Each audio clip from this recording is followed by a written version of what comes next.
Retrospeksi tentang Gus Baha dan ulama-ulama kita.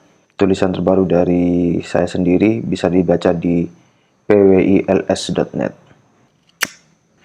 Penulis salah satu orang yang riang gembira dengan munculnya Gus Baha pertama kali di medsos. Seingat penulis, pertama kali beliau viral pada medio tahun 2017-2018.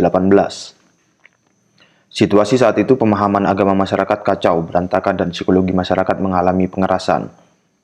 Wacana publik yang awalnya dikuasai wacana semua bid'ah, apa-apa bid'ah, bertambah menjadi semua bid'ah, semua wajib. Sedikit-sedikit murtad, kafir, masuk neraka.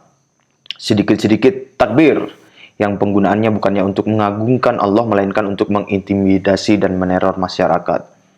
Sedikit-sedikit penistaan agama, sedikit-sedikit halal darahnya, sedikit-sedikit persekusi, sedikit-sedikit teror. Kasus speaker masjid, pembakaran bendera HTI, khilafah, teriakan demo hampir setiap hari, dan lain sebagainya. Penuh sekali hidup ini dengan kekacauan. Fenomena-fenomena itu kemudian memperkenalkan penulis dengan konsep religious trauma. Situasi itu disebabkan oleh terlalu panjangnya masa di mana medsos dikuasai kelompok FPI, HTI, Wahabi, dan kroni-kroninya. Mimbar-mimbar ceramah agama dan televisi dipenuhi orang-orang bodoh yang bicara agama. Artis, komedian, selebgram bicara agama dengan tatanan ilmu dan pikiran yang amburadul. Asal terkenal, asal fasih bicara dan dengan sedikit bumbu berbahasa Arab, asal busananya sak udeng-udeng ban Vespa, maka ia diyakini publik apa yang diucapkannya pasti kebenaran dan kebaikan. Berkelindan dengan penetrasi awal medsos dan kepentingan ekonomi sebagian masyarakat, pelaku industri, serta kepentingan politik, konten-konten agama dimanfaatkan sebagai dagangan di medsos dan televisi. Terjadilah komodifikasi agama. Kacau, buruk, dan berantakan sekali situasi paradigma masyarakat saat itu. Secuplik cerita, itu termasuk juga menyusup ke internal keluarga penulis. Tiba-tiba semua jadi wajib. Sudah tidak ada yang mubah, tidak ada yang sunnah. Pokoknya semua wajib. Yang makruh juga sudah tidak ada. Semua jadi haram. Gradasi hukum mengalami penyempitan paradigma. Hanya menjadi dua. Kalau tidak wajib, ya haram. Di masyarakat juga begitu. Yang sunnah jadi wajib. Yang makruh jadi haram. Tak jarang yang wajib jadi mubah atau sunnah. Yang mubah jadi wajib. Dan seterusnya kewalak-walik. Ketegangan psikis merebak di mana-mana. Di situasi itu, PBNU dalam kurung Kiai Said Akil Siroj dan Nahdiyin Kultural berjibaku mengatasinya. Wacana Islam Nusantara dimunculkan, jihad medsos digalakkan, dan beragam upaya lainnya. Dalam observasi penulis, NU dan Muhammadiyah tertinggal jauh dalam eksplorasi dan utilisasi medsos dibanding kubu transnasional. Itu satu hal yang penulis sangat sayangkan dan sangat sedihkan. Kemana ulama-ulama Nusantara? Ya, ulamanya ada di pesantren.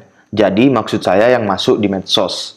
Mbah Nun, MH Ainun Najib, ada dengan mayahnya namun tidak menyentuh ranah fikih, karena memang bukan konsentrasinya, dengan dalil yang daki-daki ala kroni-kroni transnasional.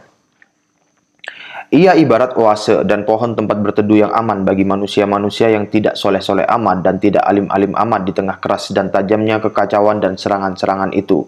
Ada perasaan sedikit putus asa menelusup di hati penulis. Di tengah agak putus asa itu, Gus Baha muncul di medsos.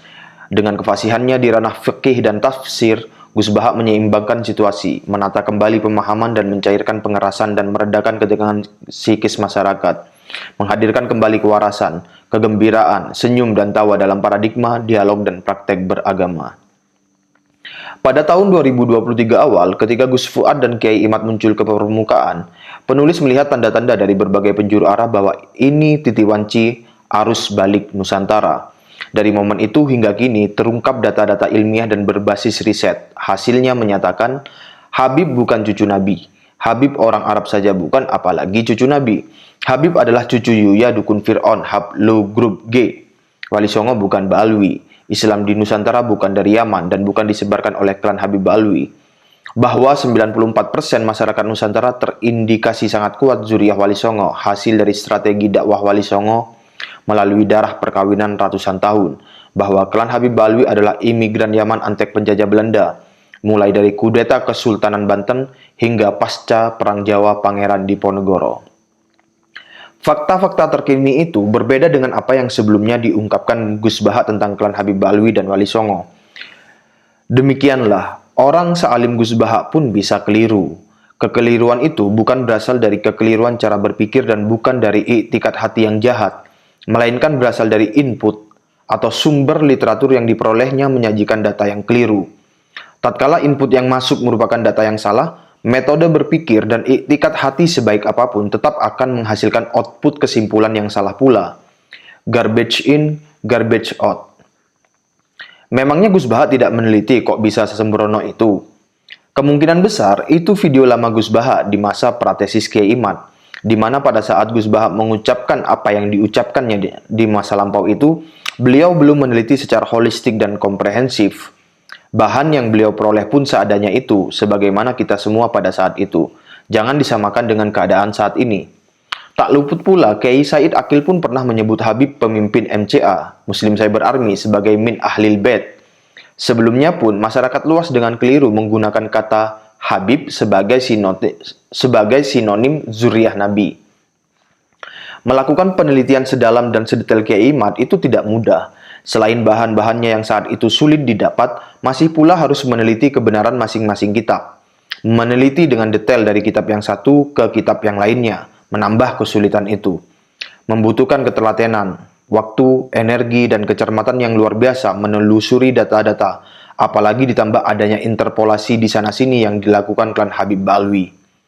Jika Anda seorang penulis, pengajar, dan pendidik sekaligus peneliti, Anda akan mengerti betapa tidak mudahnya melakukan apa yang dilakukan Kiai Imad. Bagi yang tidak percaya, silakan buktikan saja. Lakukan penelitian di bidang yang lain dan luangkan dalam bentuk buku. Dalam kurung kitab. Kalau sekedar menulis, siapa saja bisa. Menulis dengan kualitas buruk sangat mudah. Menulis dalam kadar kualitas yang tinggi, susah. Menulis di bidang yang bahan-bahannya sulit didapat, ketambahan dengan adanya interpolasi di sana-sini, meneliti satu persatu, lalu menuangkannya dalam sebuah risalah ilmu berkualitas tinggi, tingkat kesulitannya menjadi sangat ekstra. Maka tak heran, dan dapatlah kita maklumi ulama-ulama kita, meski dikenal sebagai wali, melakukan pula kekeliruan-kekeliruan dalam bab klan Habib Balwi dan Wali Songo. Sekali lagi, karena bahan inputnya sulit diperoleh, bahan yang ada menyajikan data yang salah dan prosesnya pun rumit. Apakah kekeliruan-kekeliruan itu menurunkan kemuliaan beliau dan ulama-ulama kita?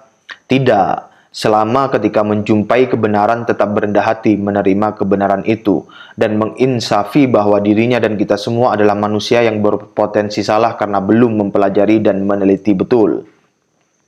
Kita dan mereka manusia, bukan nabi, apalagi rasul, apalagi Tuhan. Sekalipun orang alim, sekalipun andai ia benar wali, tetap ia bukan nabi. Yang bukan wali jangan diwali-walikan. Apalagi orang gila, lebih-lebih jangan diwali-walikan. Yang wali jangan dinabi-nabikan, apalagi dituhan-tuhankan. Yang nabi dan rasul pun jangan dituhan-tuhankan.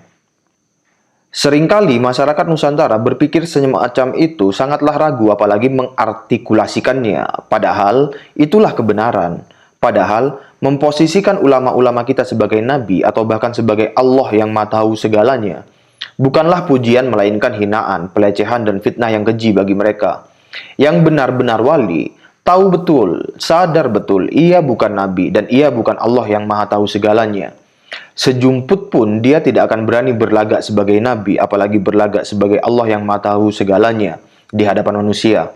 Atau bangga ketika ia diisbat sebagai nabi dan gusti pangeran oleh manusia. Wah, enggak. Wali yang benar wali pasti akan menolak, mustahil menerima dan mati-matian menolak. Gila apa aku berani dan bangga menyamakan diri atau disama-samakan dengan nabi, bahkan disama-samakan dengan Allah yang Maha Tahu segalanya. Wah, enggak. Yang Tuhan itu Allah, yang Rasul itu Muhammad sallallahu alaihi wasallam. La ilaha illallah Muhammad Rasulullah. Walam yakul lahu kufuwan ahad. Laisa kamislihi sayun. Gusti iku tan kena kiniro, tan kena kinaya ngopo. Kira-kira begitu artikulasi bahasa keadaan jiwa-jiwa mereka.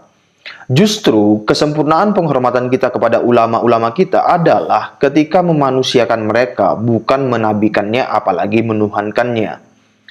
Cukuplah Datuk Klan Habib Alwi, Fakihil Muqaddam, yang memborong pengakuan bahwa derajatnya lebih dari Nabi Muhammad SAW, sekaligus mengaku sebagai Allah. Dan cukuplah klan Habib Ba'alwi dan budak-budaknya yang mengikuti Fakihil Muqaddam.